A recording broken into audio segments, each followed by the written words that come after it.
Hello friends, मैं हूं गौरव और 18 अप्रैल 1865 में इब्राहिम लिंकन ने वॉशिंगटन डीसी में जैसे ही सीक्रेट सर्विस डिवीजन का बिल साइन किया, एक बहुत ही दर्दनाक सा हादसा हुआ। उसी रात जॉन विल्किस बूथ ने इब्राहिम लिंकन का सरेआम कत्ल कर दिया।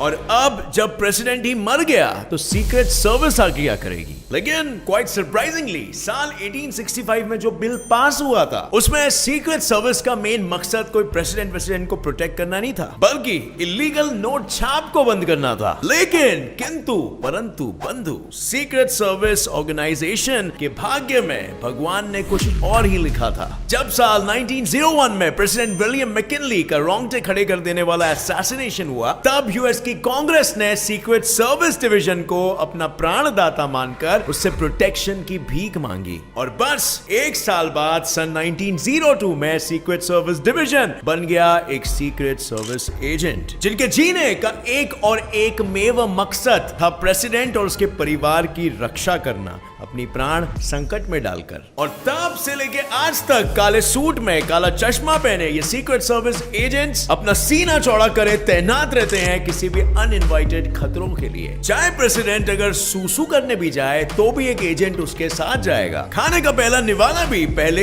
एजेंट खाएगा और फिर बाद में ही प्रेसिडेंट की हर एक करतूत पर सीक्रेट सर्विस एजेंट की एक टीम बिग बॉस के आंख की तरह हमेशा उस पर गड़ाई रखती है। मार्शल आर्ट से ड्राइविंग से स्विमिंग और स्विमिंग से रनिंग, ऐसा कोई भी काम नहीं है जो ये सीक्रेट सर्विस एजेंट्स नहीं कर सकते। तो चलिए जानते हैं कैसे अपने सूझबूझ से और कैसे अपने खुफिया तकनीकों से ये सीक्रेट सर्विस एजेंट्स प्रेसिडेंट की रक्षा कर पाते हैं। In today's video titled 7 secret service agents tactics that are just insane. Number 1, threat यानी कि खतरा।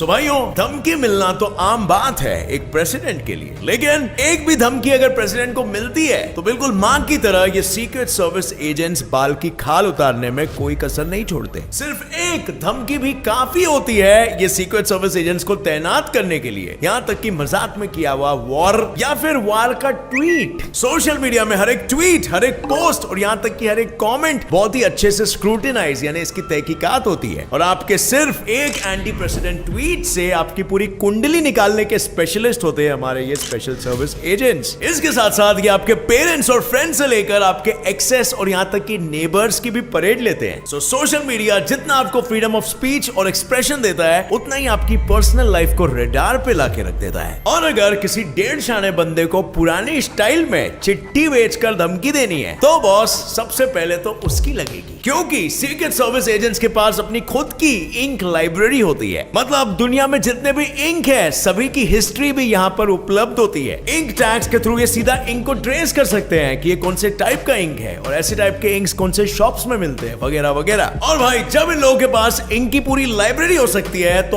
ऑब्वियसली हैंडराइटिंग एक्सपर्ट्स की भी टीम तो होगी। और इसीलिए बॉस 10 बार सोच कर लिखना और जो भी लिखोगे एक पेंसिल से लिखना। और कुछ नशेड़ी लोग या कुछ सनकी लोग प्रेसिडेंट पर जो वर्बल अटैक्स करते हैं उनकी तो भाई ऐसी हाल होती है ना।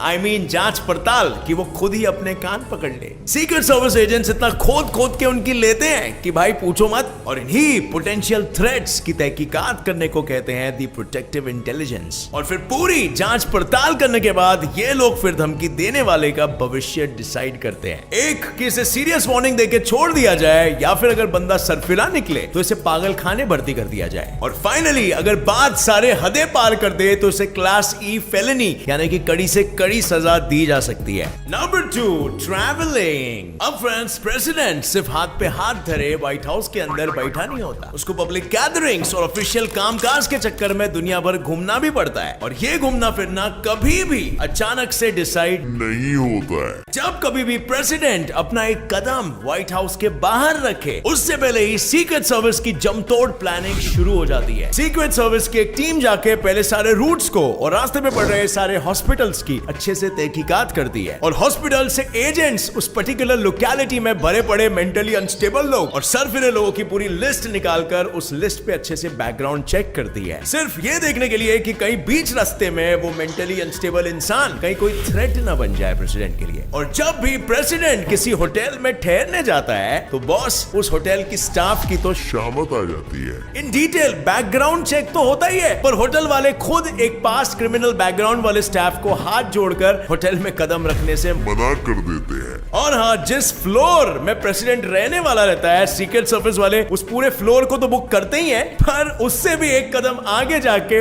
ऊपर और नीचे वाले भी सारे फ्लोर्स बुक हो जाते हैं। सिंपल फंडा है, गड़बड़ और घोटाले की कोई गुंजाइश ही ना हो। Number 3, open communication. अब पब्लिक गैदरिंग इवेंट्स में तो हमारे सीक्रेट सर्विस एजेंट्स की भी कभी कभार हवा टाइट हो जाती है। और क्यों? क्योंकि आज तक जितने भी असैसिनेशंस हुए हैं वो सभी मोस्टली भीड़ भाड़ का ही नाजायज फायदा उठा के हुए हैं। असैसिन्स यानी पब्लिकली कत्ल करने वाले भीड़ में सुमड़ी में कत्ल करके निकल जाते हैं और इसीलिए ऐसे में मोस्टली जितने भी पब्लिक गैदरिंग्स में प्रेसिडेंट इन्वॉल्व होता है उन सारे गैदरिंग की पहले फिल्मिंग भी की जाती है। यहाँ तक कि उस इवेंट के दौरान भी कुछ एजेंट्स उसी वक्त कैमरा लेके खड़े होते हैं, पूरा का पूरा सीन कैप्चर कर रहे होते हैं। और आपने दी आइकॉनिक ऐसे काला चश्मा पहने वाले एजेंट्स को तो बिल्कुल देखा होगा। अब ये काला ही चश्मा क्यों पहनते हैं? इसलिए ताकि ये बड़ी आसानी से बिना किसी को पता चले किसी भी सस्पेक्ट पर कड़ी नजर रख सकते हैं। लोगों के चेहरों, उनकी बॉडी लैंग्वेज, उनके वॉइस और वो किस तरह की बातें कर रहे हैं, ये सब डिकोड करने में ये एजेंट्स एकदम माहिर होते हैं। सो एक तरह से ये खुफिया काले चश्मे पहनने का एक मेवा मकसद होता है पूरे क्राउड को स्कैन करने का, बिना किसी क्रिमिनल को जरा से भी भनक ना पड़े। क्योंकि अगर आप किसी किस्म का कांड कर रहे हो और मैं आपको ऐसे देखूंगा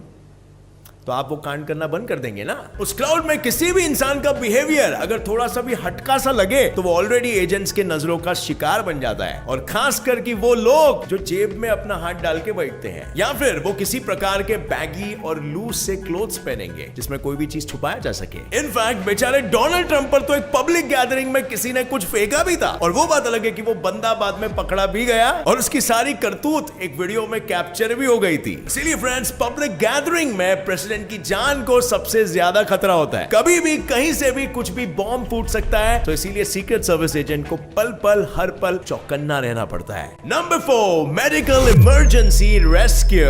30 मार्च 1981 में अमेरिकन प्रेसिडेंट रोनाल्ड रेगन जैसे ही होटल से बाहर निकलकर अपनी गाड़ी की तरफ गए, वैसे ही प्रेसिडेंट की बस सिर्फ एक झलक देखने वाले क्राउड में से किसी ने भीड़ भाड़ से लाभ उठाते हुए सीधा उनके शरीर पर बंदूक चला दी। वो गोली रीगन के सीधा बाजुओं को पार करके उसके छाती में, उसके लंग्स के अंदर चली गई। लेकिन इस बात का उसे तो पता भी नहीं चला। इस इंसिडेंट को एक माइनर रिब इंजरी मान के उसकी सीक्रेट सर्विस एजेंसी उसे वहां पर लेके गई जिसे वो सबसे सेफ मानते हैं। पर व्हाइट हाउस जाते वक्त अचानक से बीच रास्ते में प्रेसिडेंट की लिमो में बैठे हुए एजेंट जेरी पार की नजर प्रेसिडेंट के फोटो पे गई जो सिर्फ और सिर्फ खून के बुलबुले उगल रहा था। वे तुरंत प्रेसिडेंट को अस्पताल ले जाने का फैसला करते हैं क्योंकि गोली अब लंग्स के अंदर जा चुकी थी और किसी भी देर में उनकी जान जा सकती थी। पर लोगों की दुआ से और जेरी के सूझबूझ से फाइनली प्रेसिडेंट की जान बच गई। अगर आप ये नहीं जानते तो कैमरा ऑपरेट करने के साथ साथ सारे secret agents emergency medical training compulsorily undergo करते हैं और जब भी प्रेसिडेंट एक भी कदम व्हाइट हाउस के बाहर रखता है तो तब हमेशा एक secret service agent travelling team president के ब्लड टाइप का खून साथ में कैरी करती है। मतलब उसके ब्लड सैंपल की एक थैली जहां भी प्रेसिडेंट जाए वहां पर ये टीम साथ में कैरी करती है for emergency purpose of course, क्योंकि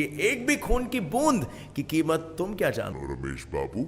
इनफैक्ट इस तरह के मेडिकल ट्रेनिंग को 10 मिनट मेडिसिन कहकर पुकारते हैं क्योंकि 10 मिनट ये सिर्फ जान गंवाने के लिए या जान बचाने के लिए काफी होता है। और तो और प्रेसिडेंट जिस भी रूट से ट्रैवलिंग का प्लान करते हैं वो हमेशा इस बात का ध्यान रखते हैं कि वो रूट हमेशा किसी बड़े अस्पताल से 10 मिनट की दूरी पर ही हो ताकि ऑफ कोर्स किसी भी इमरजेंसी मेडिकल सिचुएशन में वो अस्पताल बिल्कुल काम आए। Number 5, food. मेरा खाना खाऊं तो टोकने का नहीं। तुम मेरे अगल बगल है, तेरे अगल बगल। ऐसा मैं नहीं, सीक्रेट सर्विस एजेंट्स गाते हैं और प्रेसिडेंट का खाना भी खाते हैं, और तो और प्रेसिडेंट के साथ रहते भी हैं। और फिर चाहे वो चावल का एक एक दाना हो या जूस या कॉफी और एक बूंद दूध का भी क्यों ना हो, ऐसा कुछ भी नहीं है जो इन सीक्रेट सर्विस एजेंट्स के आंखों या टेस्ट बड्स को पार नहीं कर सकता। बल्कि व्हाइट हाउस के शेफ्स तो इनके कातिलाना नजरों के आमने सामने ही खाना बनाते हैं। And you know why? जिससे वो किसी भी प्रकार का रायता ना फैला दे। ऐसा एक खाने का निवाला नहीं होता है जो पहले ये सीक्रेट एजेंट्स टेस्ट नहीं करते हैं। और प्लस ये जितने भी सब्जियां, फ्रूट्स, ड्राई फ्रूट्स वगैरह व्हाइट हाउस के अंदर आते हैं, इन सब की भी स्क्रीनिंग हमारे ये सीक्रेट एजेंट्स ही करते हैं। और शायद अब आपके दिमाग में ये ख्याली पुलाव भी बन रहा होगा कि चलो व्हाइट हाउस की तो बात अलग है, लेकिन प्रेसिडेंट अगर किसी होटल में ठहरता है तो वहां पे क्या होता है? वेल, टेंशन नॉट, इसका भी बंदोबस्त बड़े धूमधाम से करके रखा है हमारे सीक्रेट एजेंट्स ने।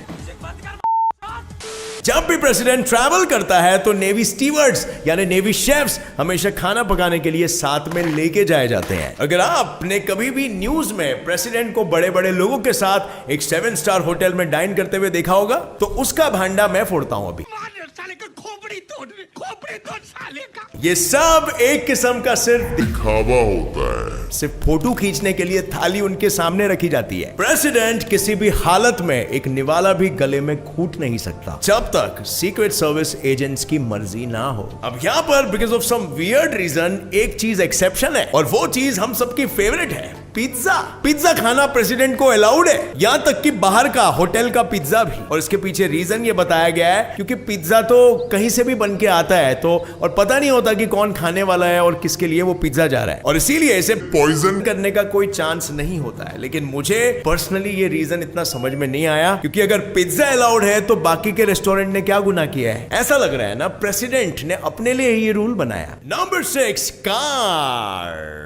निकला ओ गड्डी लेके ओ रस्ते पर एक मोड़ आया, और ये बीस्ट ने स्विफ्ट 180 डिग्री टर्न मारा। अब भाइयों, ये कोई जेम्स बॉन्ड की कार नहीं है और ना ही कोई मामूली सी कार है, ये द बीस्ट है जो हमेशा यूएस प्रेसिडेंट की खिदमत में हाजिर होती है। कोई आतंकवादी फिर क्यों ना इस पर 10 बॉम्ब भी गिरा दे, या कोई दुश्मन इस पर टैंक का मिसाइल ही क्यों ना चला दे, बीस्ट पर एक खरोच तक नहीं आएगी।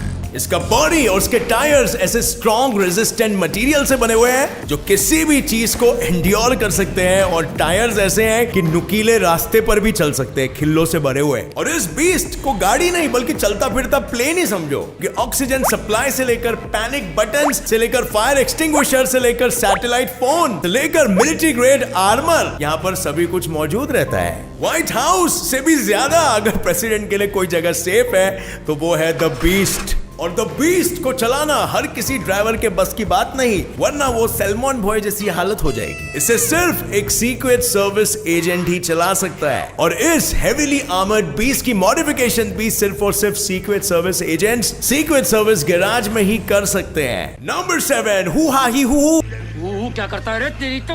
Martial arts.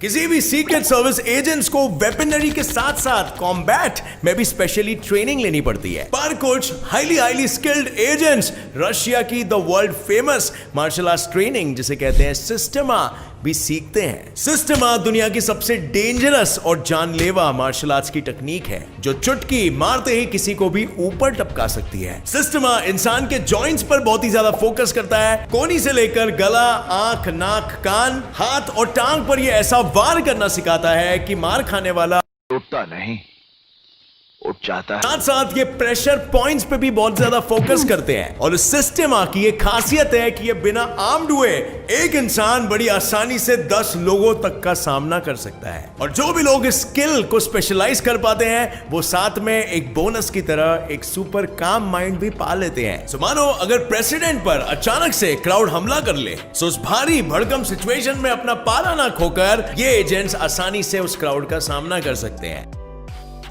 ये एजेंट्स अपनी अपनी जान की बाजी लगाकर सबसे पहले प्रेसिडेंट और उसके परिवार वालों की जान को सबसे ज्यादा प्रायोरिटी देते हैं, और अपनी आखिरी सांसों तक प्रेसिडेंट की जान की रक्षा करते हैं। और जान निछावर करने के लिए कोई ओथ वोथ नहीं लेनी पड़ती है। पहली बात, ड्यूटी के वक्त कुछ भी हो सकता है, वो अपनी जान किसी भी पल गंवा सकते हैं, पर इसकी परवाह ना करे, उन्हें सिर्फ अपने देश की परवाह होती है। बिना किसी फॉर्मल ओथ के वो अपने अपने मन में खुद ही ये ओथ लेके रखते हैं। जब तक है जान तब तक देश के लिए मेरी प्राण मेहरबान, और यही है मेरी जिंदगी की आन बान और शान। With that said friends, अगर आपको ये वीडियो पसंद आया और इससे नया कुछ सीखने मिला तो इस वीडियो को बिल्कुल लाइक करना, और जिस तरह इन सीक्रेट सर्विस एजेंट्स के लिए अपना देश सबसे पहले आता है, हर एक भारतीय के लिए भी बिल्कुल ऐसा ही होना चाहिए। Subscribe our channel Get Set Fly Facts for more interesting videos, and as always stay curious, keep learning and keep growing. जय हिंद।